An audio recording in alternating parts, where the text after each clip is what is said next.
Why, hello there, everyone, and welcome to season 6, episode 28 of Dualistic Unity. My name is Madame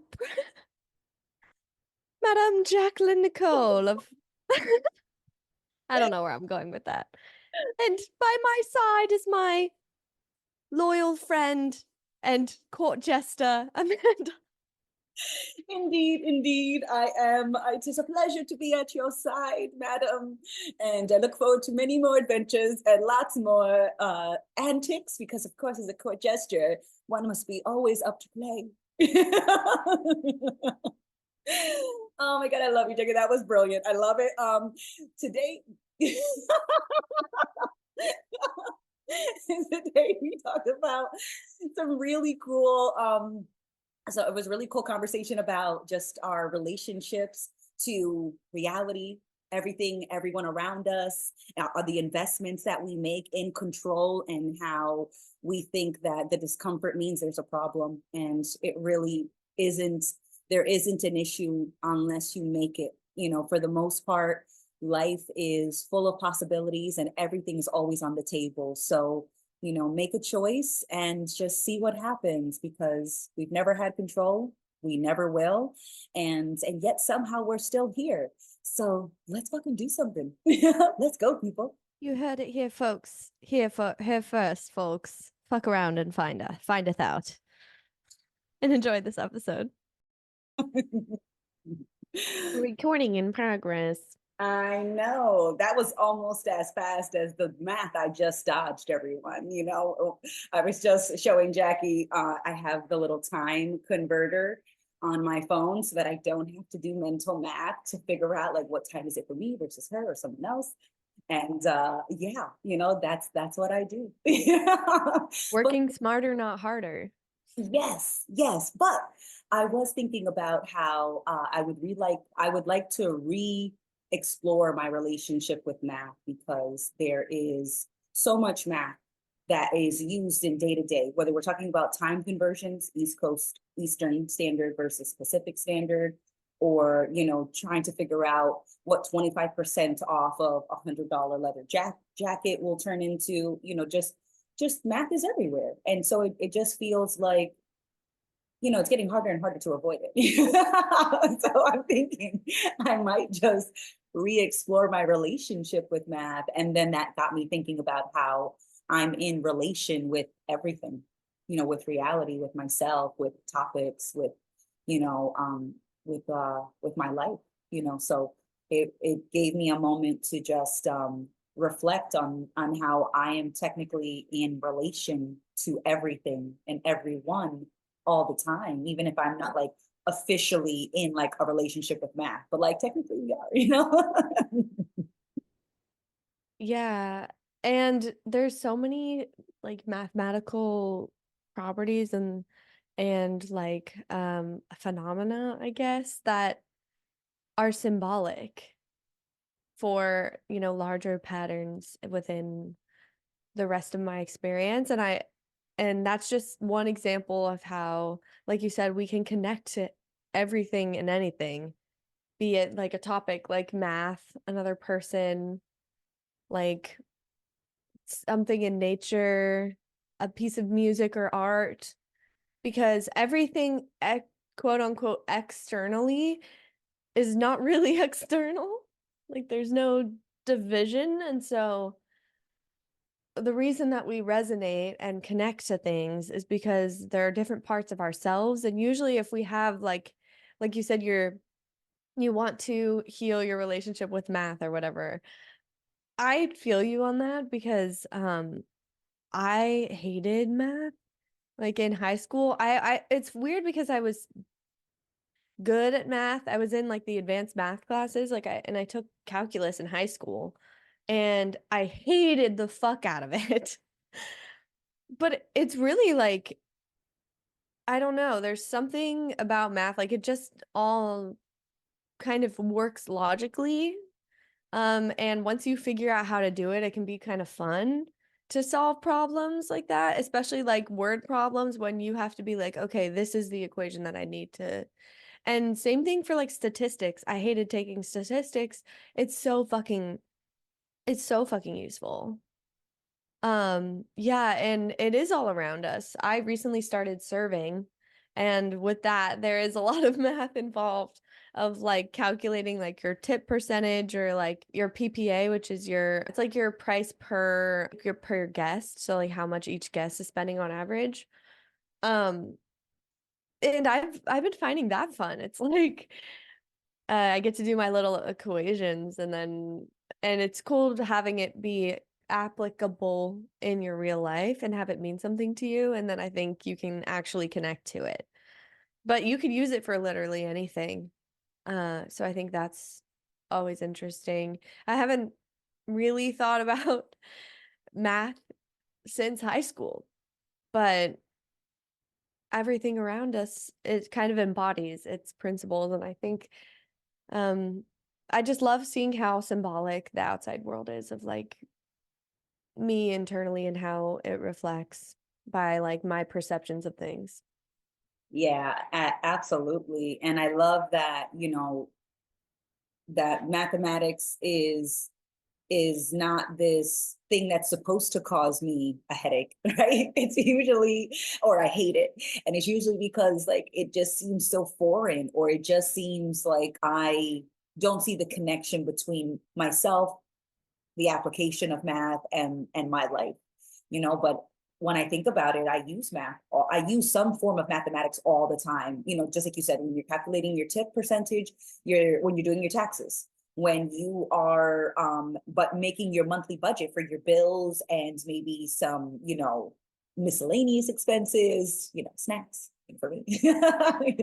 But that's a part of your groceries. And then, like, because when you're making your grocery budget, you do want to balance between like the things that you would like to buy for a very nutritious, balanced diet, but a couple of like cheat day items, but you can't buy, you don't want to buy too many cheat day items for various reasons. But I just thought that, math is all around us. And so it doesn't make sense for me to think that math is this foreign thing, this burden that I sometimes have to endure. And when I am in the process of calculating something, that I need a calculator or a device or some type of tool to do the work for me. And it's really not that hard. And I love that in different countries, they approach teaching math in different ways, and there's different techniques. And that to some degree, math is a universal kind of language. And math goes into a lot of the coding for computers and apps and all of that. And so it's like, to be proficient or literate, to be math literate is wildly beneficial. And so I'm thinking, how much have I been holding myself back from like being able to interact with my environment around me, being able to possibly pursue different opportunities? Because I thought that if there was a math requirement, it must not be for me, And so, and I'm certainly not going thinking back like, oh, I haven't lived my math dreams. I'm just like, there's still time, right? There's still opportunity. There's still potential for me to explore. And so math doesn't have to be something that I actively avoid. It's something that I still have the ability to re-explore. And so I have recently become very curious about math. And so I've been going to like Khan Academy and doing like little online exercises. And I've been re-exploring becoming more fluent in Spanish. And so I have been embracing exploring different topics lately, and utilizing different resources and tools on the internet. And so, when I'm around friends and family, especially people that haven't gone to, post-secondary school, college, and things like that, I'm like, so what? You've got free college right in your phone. Like you have the sum of, maybe not the sum, but like a good amount of information that's accessible to you on the internet, on your phones. So you don't have to own a computer. And so, you can kind of create your own, the University of Amanda. It's kind of what I think about it. Like, I am the dean, the professor, and the student. We're trying to make sure we don't have any riots on campus. Got to keep the students happy. But it's just kind of taking a more enthusiastic approach towards like my relationship with learning. And so I'm so glad that math kind of inspired that, because I kind of feel like we're always learning, and my mom and so many others have said that like your life is the classroom. And that, for me, that feels so exciting versus like, oh, life is a class. When's the test? It's like, no, there is no test. There is no test. It's just that life could feel like a classroom, and you could be in a constant state of learning, and there's no test if you don't want it, but you can always challenge yourself. No test required. Love that for you, Amanda. Yeah, I think recently I've been realizing that I'm like, what am I consuming on a daily basis? And to be honest, it's a lot of bullshit. And it's funny that we get caught up on the internet and what what are we actually using that for? A lot of times it's just like random people's vlogs or like little skits, which are fun, or, you know, other people's lives and emotions and what they're wearing and like what they're doing, like people posting, traveling the world or like, I don't know. I think I'm so overwhelmed sometimes with being able to see so many different options of like things that I could be doing, like ways of being, and being exposed to that on a daily basis especially on an app like TikTok. Holy fuck. Sometimes I feel like TikTok is like a toxic waste sludge being pumped directly into my brain. But that could just be my relationship with it and my tendency to sometimes overdo it on the TikToks. I will own that with my chest. But yeah, like I've been in this state of like consuming so much or like just being overwhelmed with everyone else's voices around me. And I'm like, what do I actually want to fucking do? And it's hard for me to figure it out when there's so many other voices competing with my own. But like, I love that you're diving back into like learning about things and like exploring new topics or like new hobbies because all of that is available. And I'm like, well, I kind of feel like I'd much rather be using my time doing something fruitful for my brain, not like in the sense of trying to get anywhere, but just because I think about like all the time I've spent on social media or like on the internet just consuming shit mindlessly. And I'm like, that's like years of my life at this point, because I got an iPhone when I was maybe 13 and I'm 23 now, so that's a decade of being like of using my iPhone. And I'd rather my life be full of like different tangible real things that like I can put my energy into. And yeah, you could argue I could be creating and posting more on TikTok and Instagram, which yeah, fair enough. I think that's not, if there is a better way to be using social media, I think creating on it is one of the best things that you can do because at least that's like an outward expression rather than just consumption. But I don't know. Like recently I've just been wanting to like delete my apps for a little and like detox my brain from all the dopamine. Ugh, that's just real honest. I still get caught in the doom scroll, you guys. I'm not out here present all the time. It's definitely not true. We all do that, and that's okay. I think as well about how do I use different tools. I think about how do I use the internet, and like any tool, for the most part, you can use them to learn and explore as much as you can use them to distract. You can use the tool to create a connection or to create a divide, to build a bridge or to build a wall. And that's totally okay, because that's just letting us know where we are currently invested. And I love that, we were talking about this yesterday during the DV reel, and that we are invested in a lot, and we've been investing for years. You talked about getting your first iPhone at 13. That's exactly when I got my first regular cell phone, but not the pre-smartphone phones. And I was 13. that's even how I made my number. Like the last four digits of my number were 13, 14, because I was 13 turning 14. So I absolutely remember like so vividly the age that I got my phone. And that was it wasn't so prominent when I first had gotten that phone. And so there is a difference in the environments, the social environments. But the temptation was still the same, still to get caught in this new device, this new tool, and then comparing which model I had to someone else. Do I have the newest phone, or am I in this? Do I have like an old junky, secondhand phone? Do I have the cutest case? Do I have the most amount of friends? What does my phone book look like on it? And so it's just like, man, that's just an experience that I think we share a lot more often than we would care to admit.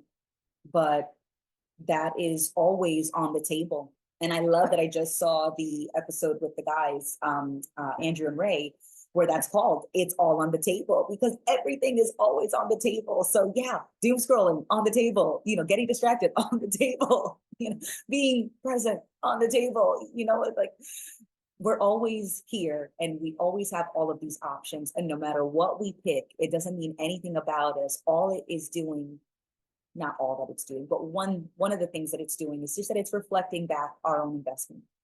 And if we don't really like that investment, that's okay, because we can change it. Just it's got like I have like this dice, and it's like lady luck, blow, blow,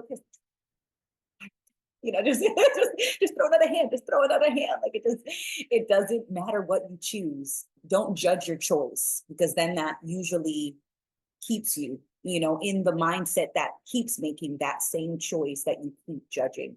It's just look at where's the investment? What are we holding on to? What are we trying to get?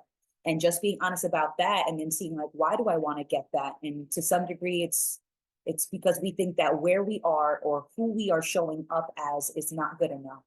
And that thought is so tempting. But that is invested in identity. You're invested in the identity that you have built, and so your thoughts reflect that. And so thank I'm so grateful that we always have every choice on the table, including the ones I judge, and including the ones that I haven't even tried yet, because I think that I'm not going to be able to handle it. So fuck it, just keep going, and hopefully be space for maybe something else to be chosen.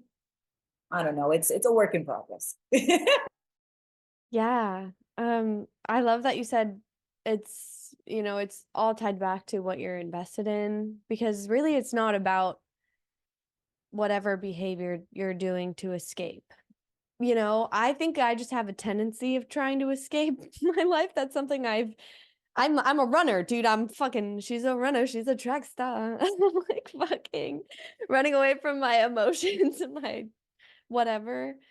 Um, Yep. my responsibility is, I don't know, like all the pressure I put on myself, I'm like running away from it. And then I'm also like chasing myself down, being like, get back here, get it together. No, and the me running is like, no, you're scaring me. Stop. That that's what it feels like sometimes. And so yeah, when I'm doing things like doom scrolling or like, I don't know, maybe getting caught up in relationships or not wanting to spend time by myself or, overusing certain substances, there's countless ways to escape. I just try to have empathy for myself. Like, it's really not about the thing itself. And me judging and beating myself up for doing those things and being like, you need to get your shit together.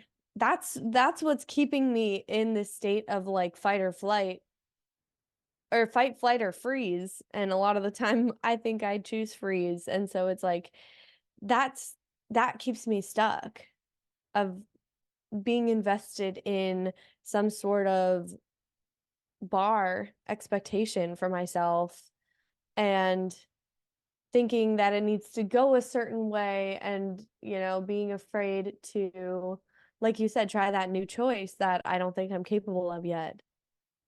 um but and I don't want to create another narrative that I like am not growing and changing by the day, because I fucking am.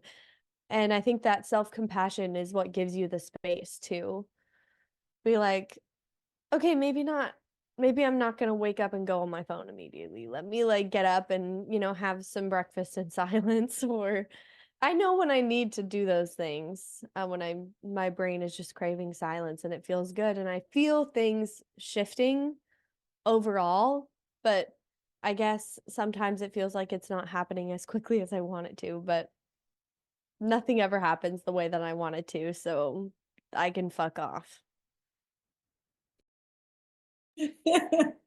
Hurry up.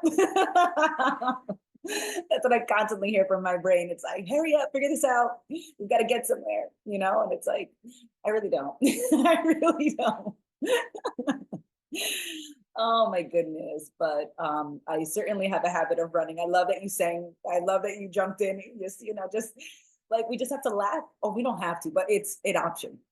An option is that we can just laugh at how seriously we take things and how invested we become in like this character, and and how that investment adds pressure and weight and stress, and we're like, I'm getting I'm getting stressed out in playtime and imagination time. Like that doesn't seem right, and I can remember being very young and playing with other kids. And when I was the one kid, who got super invested in a certain game, no, it has to be like this. No, we've got these rules. No, we've got, we're playing freeze tag. When I touch you, you freeze. Damn it, Billy, I caught you. So,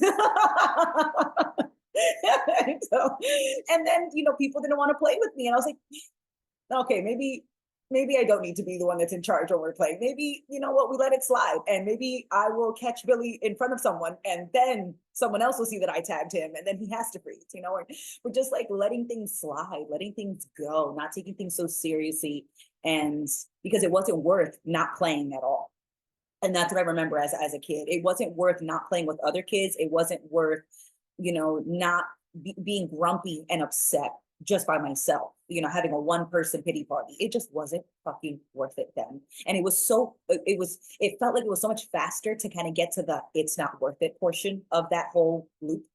Um, and nowadays I will see that, it's not that I am not a kid and I can't do it. It's that I've been so invested for so long that it almost seems like second nature to be invested, to take something seriously, to want to run at 1,000 miles per hour to the next spot. Um, and and that's not true. I don't have to take it seriously. And that doesn't mean that I make zero considerations. And I think that's where I got things confused, is that, I thought that as an adult, I was supposed to take things seriously. And because it was serious, it wasn't supposed to feel like play. And there's no actual justification that I can think of now that says that things that are serious require total absorption, total focus, obsession, stress, weight, and absolutely no play. And because a lot of the times when things have gone seamlessly at work, in romantic relationships, in friendships, with family dynamics, with interpersonal conflicts, a lot of the times things either work themselves out, or when we finally took that stick out of our asses and could sit down. It's hard to sit with a stick up your ass, it's really hard. You sit and you just push the stick up further and it hurts. And you get angrier and crankier. So metaphorically, you take that stick out of your ass, it's a lot easier to sit down and relax, And usually when I relax, things just happen to just or unfolds a little more effortlessly. Not that there's no effort, but that things didn't have to be so stressful in order for it to be for it to be taken seriously. It didn't have to be stressful, and so that's just been a fun thing to re-explore, Jackie. I resonated with so much of that. And oh my God, the image of like having a stick up your ass and not being able to sit down, because that's how it feels. Like you're like you see everybody else sitting down, you try to sit down, the stick goes up further, you're like, oh fuck, and then you're like, yeah, fuck you guys. And then you're like, you don't realize you're the one with the stick up your ass, and you're just mad that like everyone else seems to be relaxed so easily and you don't understand how that could be. Yeah, that explains why people get so triggered when you're like when you don't care, like they can't get a rise out of you. Um, but I used to be bossy as a kid a little bit. And like I wanted everybody to follow the rules. And if they didn't, I would like you said, a one person pity party. And then that feeling of like sitting by yourself, maybe you're crying or like being pissed, and then you're like, you have to like get over yourself. Because like nobody is coming to check on me. Like I stormed off dramatically. Y'all were supposed to follow me and beg for me to come play with you. People don't give a fuck. Okay. And then you walk back out, you're like all sheepish. And I don't know. And they either want to play with you again or not, but like either way you learn your lesson that it's not worth it. And yeah, even today, like at work, when people like randomly will snap at me for something that's not my fault, or like I don't know, like a friend bails on me last minute or something, and like, okay, well, I could get all pissed off about this, but do I like I really am not invested in any sort of outcome, or like I realize that like the way I want things to go is just the way it's not the way that they really will ever go, because the way my imagination of the future isn't the future. I'm like, there's not really a point to attaching to things that don't exist and then getting pissed off when they turn out not to be the case. Like it's like it's obvious to me now. And so like maybe there might be a initial reaction, but I'm not the type to like start an argument or try and boss people around anymore. I'm like, you know what? Fuck it. Like I'd rather just continue on with what I'm doing and making the best out of this situation, because it's not worth it. And or to like try and convince people to agree with you, even like you're very clearly attached to some sort of control or being right or knowing best, and I don't, and I know that. So it's like agree to disagree, I guess. I don't really give a fuck. I love that you said that, just not worth attaching because it it doesn't feel like it anymore, and I still get tempted sometimes. I still tempt myself and I'm just like, yeah, screw them. And then I'm like, I can't control anything. And so having this like one person grudge party, one person, fuck them party, it's lonely, it feels incredibly isolating. And I hadn't previously been able to see how much I isolated myself because I get pissed, man. I would get so angry with people for not doing things my way because I really thought that my way was the best way. I thought long and hard about these things. I put in thousands of hours of thinking and researching and note taking and piecing things together. And I was just like, God damn them for not appreciating all of my hard work. How dare you question my genius? Yeah. And I really thought that my way was the best way because I was seeing people and people were embodying a lot of the times this mentality, do what I say, not what I do. And I didn't like that. And even if they were doing what they said they would do, I usually didn't agree with that because they looked so miserable. And so I didn't want to emulate other people that I didn't want to live their life. And it just felt like I was, like I was the best person who could come up with what my life was going to be. And I still agree with that a little bit because no one is going to be able to give me the best advice about what to do in my life except me, because I have all of the previous considerations, all of the previous experiences from my perspective in my life living as me, right? So who's a better expert on Amanda-isms than me, right? No one's going to give me the best option to move forward except me. That does not translate across the board. I used to think that because I knew what was best for me, I also could figure out what was best for you, and that was so arrogant. And now the way that I feel is that I love to brainstorm. I love to even get upset with you and be like, yeah, fuck that person. Now what?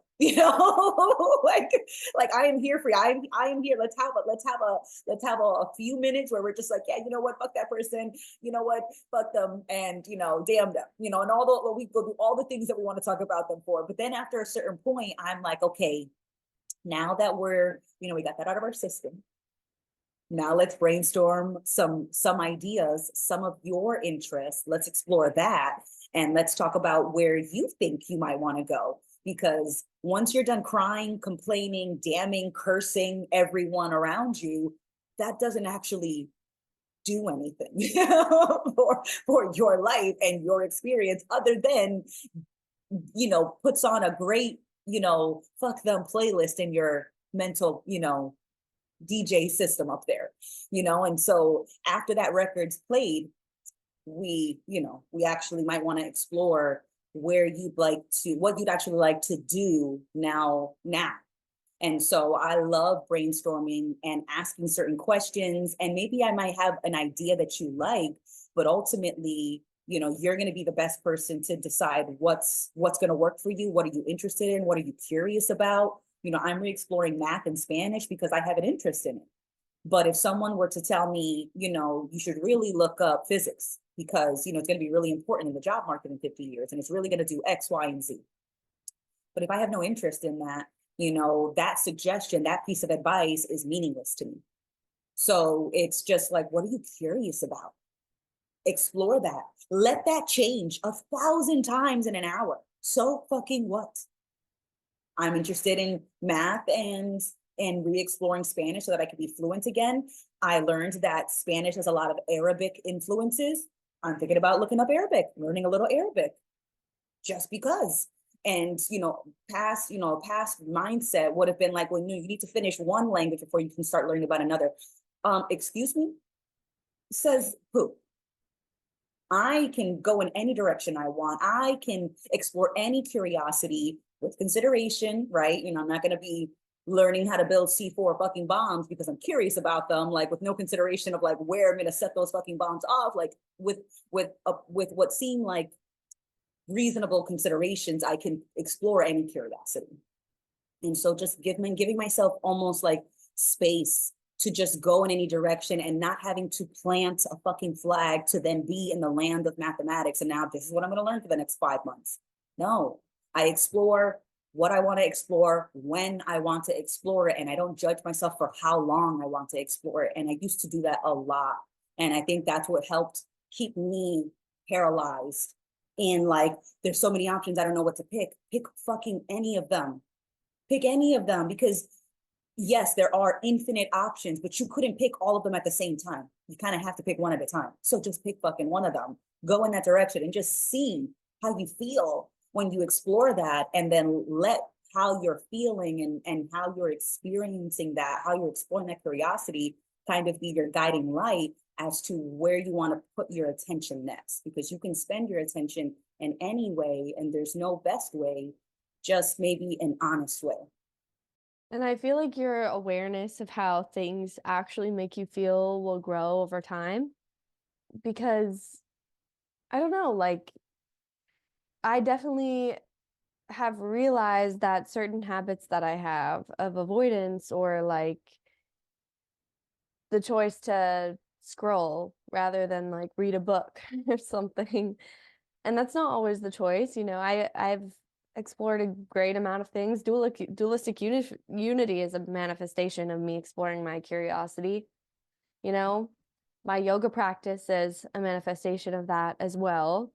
And yeah, it's just like recognizing that and being honest, but then choosing to make a different choice as sort of like the parent to yourself, like for example, if I was the mom and my kid loved eating sweets, but then every time they ate candy or whatever, they threw up, I would have to be like, hey, I know you really like this candy, and I also know that it makes you sick.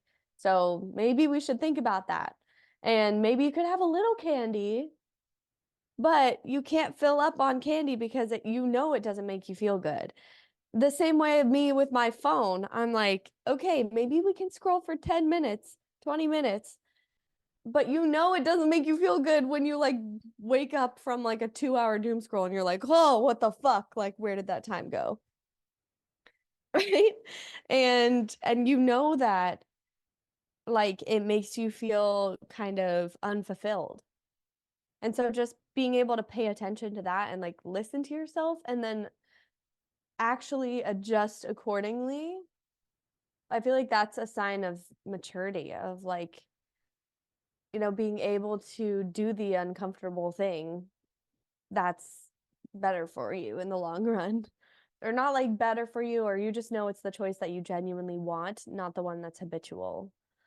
But that can be hard to break out of our habits for everybody and anybody. And doesn't really matter what the habits are. Like anything can become too consuming, even like going to the gym or like running or meditating. Like I feel like you could take anything too far, even if it's a quote unquote good thing. So just like that's where the awareness and sensitivity, that's the sensitivity part of being sensitive to how things make you feel, um, in what times of day you like to do things or in what way, how often, with whom, like all of these things are things that you're constantly assessing in your life. And you don't know anything with certainty, but like you can have influence over like the little choices in your day.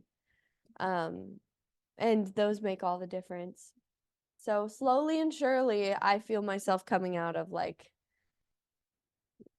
a stagnation period. I don't know. I feel like I change with the seasons. So like I'm de-thawing right now, and I'm like doing more things out in the world and exploring new avenues and hobbies and things. I started playing the piano again. I haven't fucking touched my keyboard in like months. So, I'm de-thawing and it's happening however it's happening. There's no rush in how any of these changes happen. But I have realized that I've been feeling better the more I've been stepping into the things that I actually want to do, making those uncomfortable choices. And so, yeah, it's all just in this state of like dynamic balance with how you're spending your time, your energy, your attention, your emotions, all of it. Oh, fuck yeah, I love that. What do you want to do? You can do anything, and you can definitely just take stock of, like, when you think about where did all that time go, it's like, oh, it went from running, from being here. And it's like, why? Because it's like you think that you're not going to like it. You've made an assumption that you're not going to like it. And it's like, and sometimes you need to have those one person pity parties where you just in a funk, right? And I absolutely resonate with that. And being funky when you want to be funky, like that's just as awesome. And it's satisfying in its own way. Because there are times where like I don't want to do a damn thing. And I mean like not even scrolling on my phone. Like I just want to sit on a couch and just be a depressed couch potato. Just like I don't want to do anything, and legit give myself space to just do nothing and to throw the ultimate like unobserved tantrum, just like I'm not doing anything. And I've done that like on my couch and just straight up like have gotten home from work one day or have gotten home from like doing one errand that morning. And it's like I made it back home and I just like collapsed on my carpet right outside like right inside. Like you walk into my apartment, there's a big carpet. And so like walking to the apartment, turned around, closed the door, locked it, and then just like took off. I don't think I took off my coat, and then I just like collapsed on the floor. And I was just being so dramatic. And it felt great. It felt great to just be like, oh, I don't want to do, I can't. That's it. Life. I just can't right now, And then after a while, I got bored of that. And I was just like, all right, this is getting bored. I don't want to, I actually want to do something. It's like, what do you want to do? Anything. And I think I picked like dishes or something afterwards. I was because then I wanted to make a snack and I was like, we don't have any clean dishes. Okay. So dishes, dishes and then snack. And then I started doing the dishes and I was like, nope, don't even want to do the dishes. It's not even worth it. And then I was like, maybe dance, fuck it. Why not dance? And so I put on some music and I just was like dancing and I was like not really into it. And then I was just like, oh, this is awesome, you know, and just kind of let myself feel all the feelings without exploring exactly why I was feeling those things, without needing to come up with a reason to stop feeling them or like a reason to like snap out of it, you know, and it just being space for myself to be as dramatic or as enthusiastic or as childlike or as, you know, just giving myself space to do that, especially because or especially in my personal space, right? You know, I tend to be the most dramatic when I am by myself because I don't want someone to try to fix that. I don't want someone to try to speed that up. And I don't want someone to think that it has anything to do with them.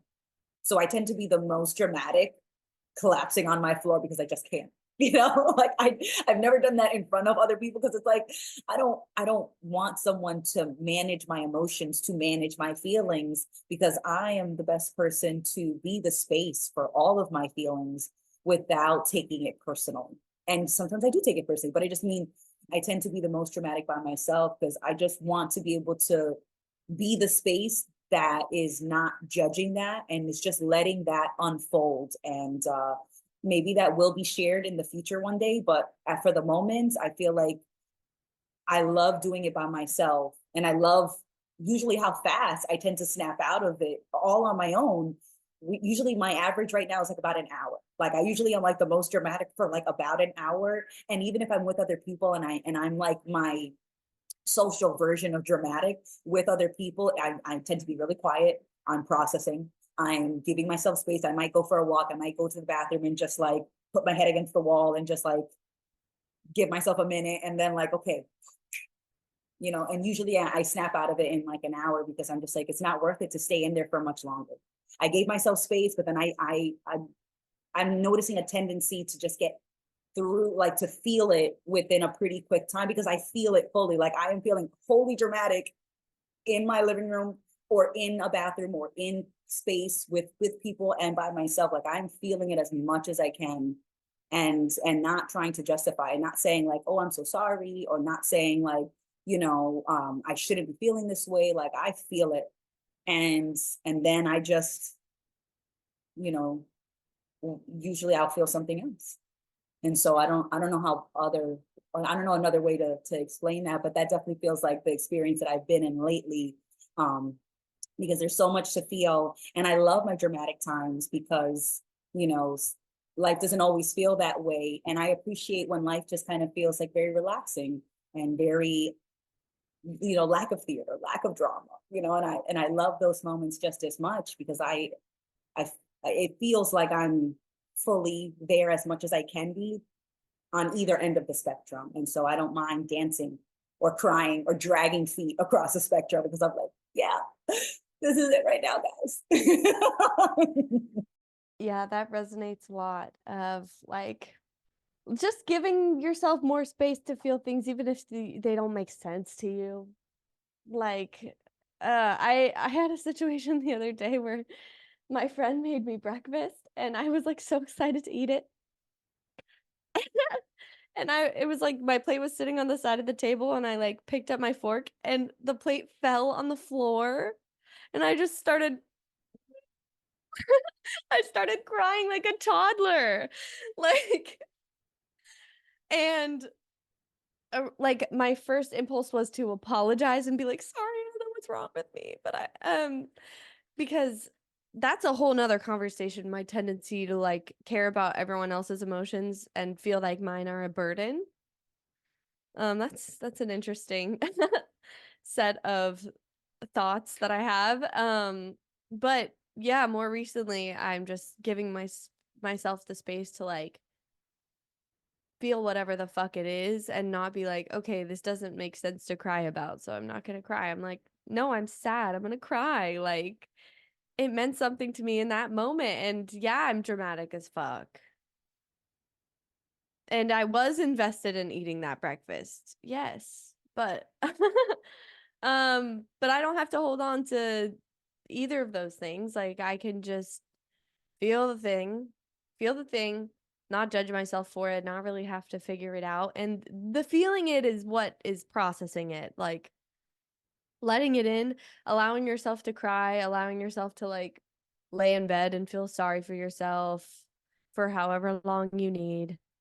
Eventually, you're going to get sick of that. And then the processing, it might not be over, but like you can move on and you don't have to keep like fixating on this thing that you feel like you need to be sad about and like holding on to that, because the holding on is what keeps you in that state. Otherwise, your emotions will kind of just pass through in an organic way, whether you and you kind of figure out how to nurture yourself when you're in certain states, like whether like you need to just fucking cry it out, whether like you're the type that needs just space to breathe and think, or like you need to get out in nature, or yeah, go for a walk or move your body, like for feelings like anger, or frustration, moving your body, dancing, running, working out, doing yoga, like all of these things are great tools that kind of help the process along, but you kind of have to figure out what works for you. And it's not going to be the same every time, and that's okay. Like emotions are very much in the air and hard to like you can't really understand why you're feeling something. You can never say with certainty what that is, but you can know that it's okay to feel however you're feeling. That doesn't mean like because you're feeling sad, this is objectively wrong and bad. That's not what I mean. But like the feeling is allowed to be there. And you could just recognize that it's coming from an attachment to something. It's coming from, maybe something in your past, a perception that you have, a relationship you were holding on to, something that you were pushing down for a while that has come up. There's tons of different things that it could be. You don't have to figure that out though, but don't push it away at the same time. No, I definitely tried the pushing approach. It just backfires every time. Every time it backfires, because you're not really feeling it. You're judging it as being wrong or unproductive or lazy or unnecessary or a burden or something along those lines. And because you've judged it so quickly to be unnecessary, unrequired, you push it out. But then but that doesn't get rid of it, right? And I love that you said that, like feeling it is processing it. That's not getting rid of it, and when it ends, it's not actually ending where it's like a final, like with a finality, like it ended and so I will never feel despair again. No, it doesn't work that way. Everything is always on the table, including having, feeling sorry for yourself, including not taking yourself seriously. Like everything is always on the table. And so if you are feeling upset, if you are feeling, hard on yourself, if you are judging yourself, others, a combination of the two, that usually is because you're invested in control, and the echoing thoughts about that control and investing in that control is that if you don't control this one thing, that's it, you're in danger. Something's wrong. This is high alert, and there is no control.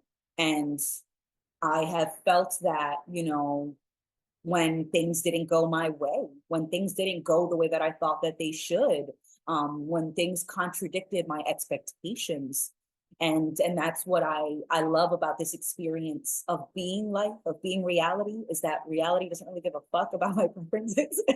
And I have been getting that message constantly for so much of my life that it's like, maybe I'm onto something. Maybe my preferences aren't the foundation of my life. Maybe it is a part of the foundation. What it feels like is my attention, my focus, and a part of how I spend my attention, my focus, my time is based on what I'm invested in. And so, I can always just look at the things that bother me. And I love that now I can view my discomforts, my insecurities, my fears and doubts as almost kind of like its own class, like it's because it feels like I'm learning about what I'm holding on to and how I don't actually have to hold on to it because I had a life before that expectation, before that insecure existed. And I always go back to like being like really young, being a baby, being a toddler, being, 2, 3, 4, 5, like a lot of the insecurities that I have now didn't exist then. So I proved to myself that I was here, I was walking around, I was living, I was alive pre the most common insecurities of this moment, according, in my life. And I'm like, shit. And I did the same thing with like exes. And I used to, be like, oh, I miss him so much. And, like, damn, like maybe our problems weren't that bad. And but I was like, yeah, but you existed and you had a whole life and you were loving your life before you even met him. So your life doesn't need him in the same way that my life doesn't need me to worship my preferences and to do nothing but try to get them, met, get my needs and preferences met. I don't have to. I existed before any partner, friendship, family member in the same way that I existed before these insecurities that I constantly am feeling in my day to day now. And so it's like a fun way to remind myself like there was space, there still is space. It, I'm not the insecurity, the attachments aren't the only thing. And so and so by inadvertently reminding myself of that, I zoom out. I'm like, oh shit, there's a whole world out here.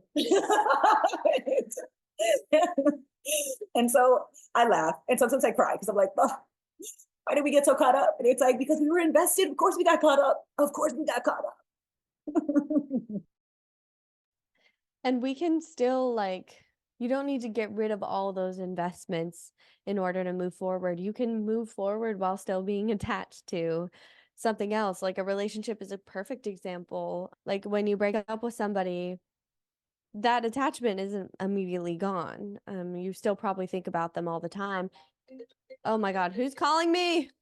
No. um, it's my sister, not right now. I'll call her back later. Yeah, like you're not going to get over it all at once, but that doesn't mean just because you feel like attached to them that you need to continue talking to them, or like just because you're attached to like a habitual way of doing something doesn't mean that you have to do it that way every time. If you realize that it's not working, or like I don't know, your sensitivity and awareness has developed to a point where you recognize that something needs to change. And um and yeah, like we can't expect ourselves to just get over something that we've been reinforcing for repeatedly, for however long in our lives. And that just doesn't dissolve into thin air, which sometimes I wish it would because it would be easier that way, I guess. But at the same time, like wishing it was easier is kind of discounting myself and how strong I already am. Um, so it's been cool, like, I went through a breakup last year and like it's still like I still feel attached to certain aspects of that relationship, not that I want it back or anything like that, but like if I hear a certain song, like I'll think of him. Do I text him? No. And it's just learning to live with that and knowing that it's okay. Like you don't need any one person, any one situation, a career. You don't need to have a specific routine to feel okay in yourself. Um, and that's how you kind of, I feel like, make peace with those situations. Is that like, I don't, it doesn't need to be like all or nothing. Like, I'm 100% invested in this thing, or I forget about it. I never do it. It's completely out of my life. It's finding like the peace with being somewhere in the middle, because that's usually where you feel the most balanced and at ease within yourself, because you're not like denying your feelings, but you're also not giving into your feelings immediately, or like your habits immediately.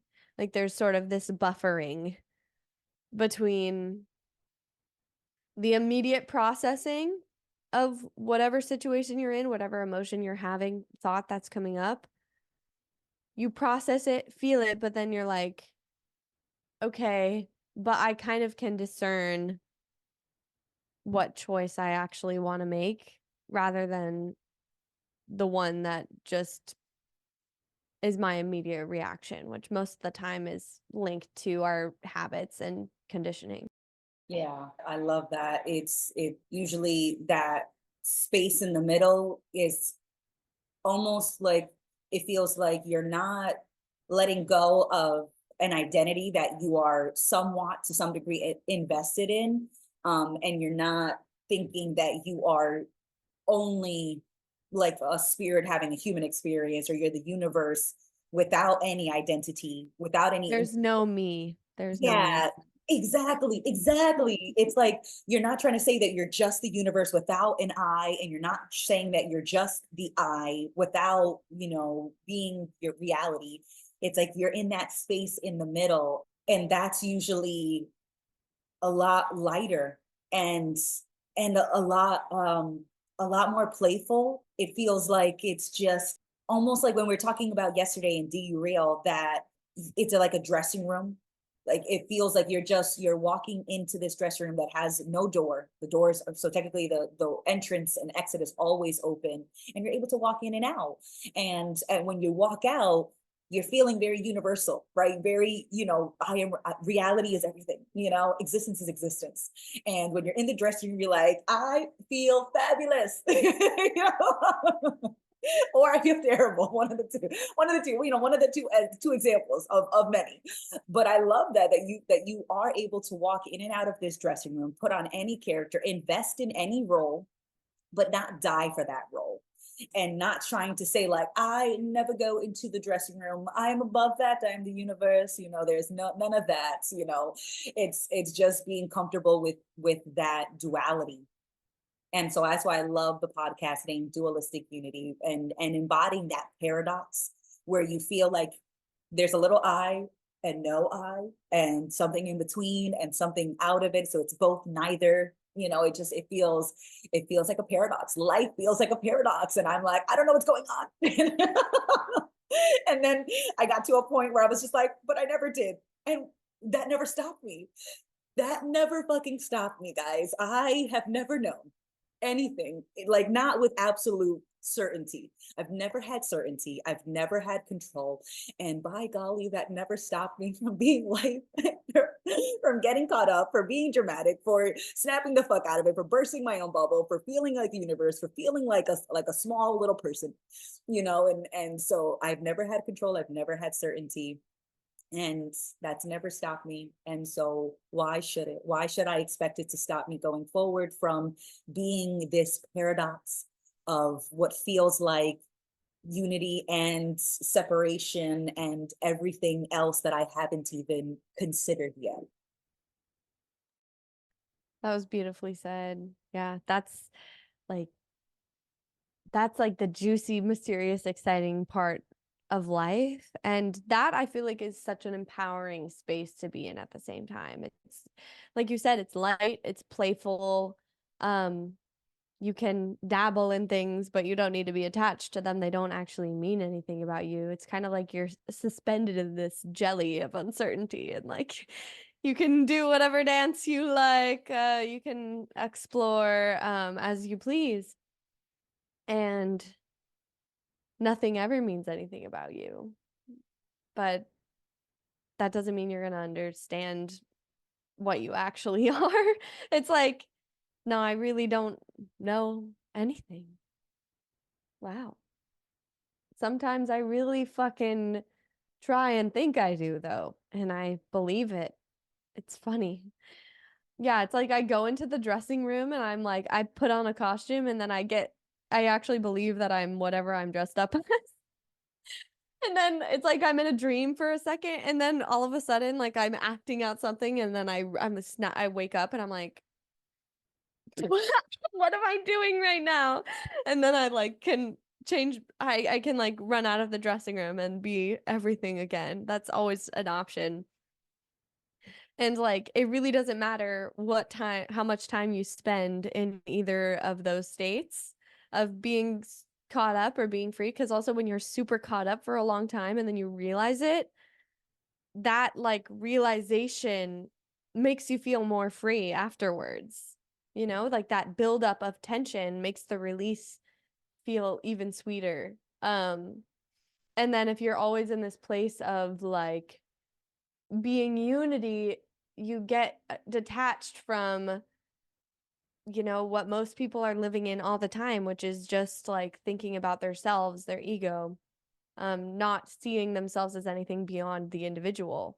And like you can become detached and you won't be able to empathize, or like maybe there probably are things that you're not seeing, or, maybe not on as extreme of a level, but like thinking that you don't you don't fall victim to your ego or get caught up. That is like you're in the dressing room. You are in your ego when you believe that you've transcended your ego. So, um yeah, it's fun to watch myself dance in and out of the dressing room on a daily, hourly, second, I don't know if secondly is a is a word, but in, however long it takes for me to fluctuate in between those states. And I'm learning more about myself and gaining more context along the way. But yeah, I think it's just symbolic of the duality in everything. Like we have this like experience of a split within ourselves, but I just think about like even protons and electrons, right? They they are like attracted to each other, and like certain forces repel each other. Um and it's funny though, even though protons and electrons are attracted to each other, they never actually like really meet. They just kind of circle around each other in this like empty space. And that's kind of what we're describing, is that these two forces are circling around each other within the empty space that is us, or our experience. Um, and it's so paradoxical, and everything is symbolic. And it's just so cool to observe like myself, both like as this human, but also like as everything else on this larger scale, and seeing how I'm connected to all of it without really even knowing how or why. And it's like kind of building my faith in however I'm processing, whatever I'm doing, whatever I'm dealing with in my life. It's probably being influenced by and affecting things that are like I would never even think about. And so me trying to understand and hold on to certainties about why I'm feeling, thinking, doing certain things is not seeing the full picture in the fucking slightest. So I can just have faith that it's working out the way that it is. Like, not even that it should be, just the way that it is, and everything is happening intelligently. So it'll work out in the way it's supposed to, because that's the way that it's happening. Yeah. And then it's just like I'm kind of along for the ride, here to look out the window and appreciate the view. That's right. Or order nitrous and get this fucking car going. No, I'm kidding. um, but I just love that. Just developing more trust in yourself to show up however you are already showing up, and just not judging it. And that's, I think, something that surprised me was that I didn't necessarily change my behaviors immediately. I it felt like I just judged them less, and by judging them less, I didn't feel so obligated to make a different choice, and or obligated to change the behavior, because I wasn't judging it so harshly. So it just felt like there was like a flexibility that just happened to just I just took it, like, to just take more advantage of, because you're always showing up in every moment. So you actually don't have to start doing that. Like, you're always showing up, like, all the time, like every single moment. We are here, we have shown up. yet again. We're on a 10 for 10 streak, people. No, I was kidding. But you're always showing up. It's the judgment of how you show up doesn't have to happen as much, or it doesn't have to feel as concrete. Because again, like I love how you said too, Jackie, that you're not getting rid of the judgment. You're not trying to get rid of the judgment. It's just maybe not taking it as seriously when you do judge it, or seeing what's driving the judgment, which investment you're holding on to. And you're like, oh, well, no wonder I judge myself for doom scrolling, because I still am invested in being productive. I'm still invested in being successful and smart and serious. And I'm still invested in the perception of other people, because that's how I compare my productivity to someone else's, or my laziness to someone else's productivity. And I'm still invested in that. Oh, well, why am I invested in that? It's like, okay, well, then, to some degree, I think that how I'm showing up right now is not enough.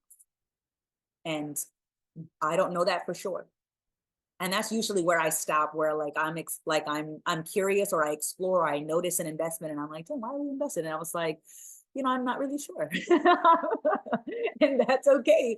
But I don't have to take it seriously, because I'm also not really sure on the other side as well. Like, why I should not be invested, I'm not really sure. And why I am invested, I'm not really sure. And so if I'm not really sure, then I don't really know what the best thing is. But I know what I'm doing right now. I can at least tap into how I'm showing up right now and how that feels, and be honest with myself. And sometimes we laugh, and sometimes we cry, and sometimes we just tell ourselves to get the fuck over it, and to not throw a pity party. Sometimes I tell myself, like, it's just not worth even to throw the pity party, even for 1 minute, let alone a few hours. And I'm just like, it's just not fucking worth it. But that comes with, me being comfortable with sometimes giving myself space to throw the pretty parties, and sometimes being like, not today. I'm not really feeling it. I choose to do something else this time.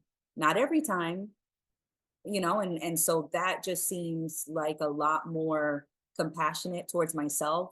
And then the more compassionate I am towards the way that I make my investments, the way that I show up, somehow it just ended up feeling like I was more compassionate towards other people, because when I saw someone else being really invested in something that they thought was important, I saw myself.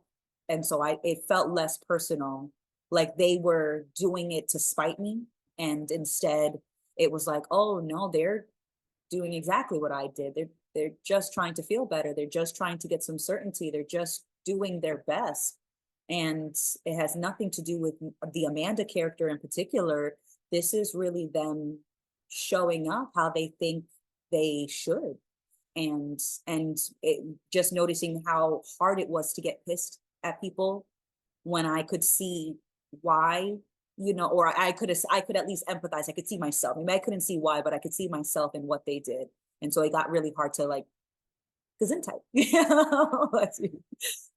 feels harder to judge people the more I see myself in them. That's very true. And when I'm judging people, that tips me off that I'm judging myself. Yeah, and that can be a tough pill to swallow. It's like, yeah, whatever I'm judging them for is something that I'm invested in. Like, if I'm pissed off that maybe somebody lied to me, that's because I'm attached to the idea that I'm like a truthful, honest person, which I perceive to be better, and so I perceive them as worse, and so that's creating a division in between us where there isn't one. And being able to see those parts of yourself that are jealous and needy and desperate and insecure and holding on to pain, and how that manifests in attaching to different things for comfort or some sort of security, then like that's when you can have empathy. But until you realize that, I don't know, the way that we respond to things is just based on ourselves and our own shit, and not and it's not about anybody else. We're not like the center of the universe that everybody needs to act in accordance with. Yeah, it can be hard to see that until you realize that. So But I have empathy for the part of myself as well that holds on to that shit. And I'm like, okay, doesn't mean you need to express it to that person. But if you're bitter or angry or holding on to something, it's coming from a place of hurt. And yeah, it makes you feel good to get on your high horse. But it's lonely up on that high horse. It is. And it actually doesn't get you anywhere. You're right. Like you're just kind of just holding on to this thing that is hurting you and keeping you in the same place, really, because if you can't accept that you might mess up or fail or look stupid or look dumb or even like maybe hurt somebody's feelings or piss people off, because a lot of the time if you're speaking from a place of truth and authenticity, even though like that is, I would say, like, I feel like being authentic is like one of the best things that you can do for yourself and other people. Like, it's not always going to get you a positive reaction, but if you're attached to the reaction and the idea that that means anything about you, you're going to avoid being as authentic. Um, and then you'll probably judge people for being authentic because you can't let yourself do it because you're afraid and you have a stick up your ass and you see all these people sitting down, chilling, shooting the shit. And you're like, fuck, I can't join their party. Stupid, lazy hippies. You know what I mean? Then it becomes about them. But nope, it's only ever you. It's only ever your shit to deal with. And do that however you may. Just know that none of it means anything about you and none of it will last forever. Right? The person with the stick up their ass. And I remember being in this mindset, and I still have a stick up my ass sometimes where those chairs aren't regulated.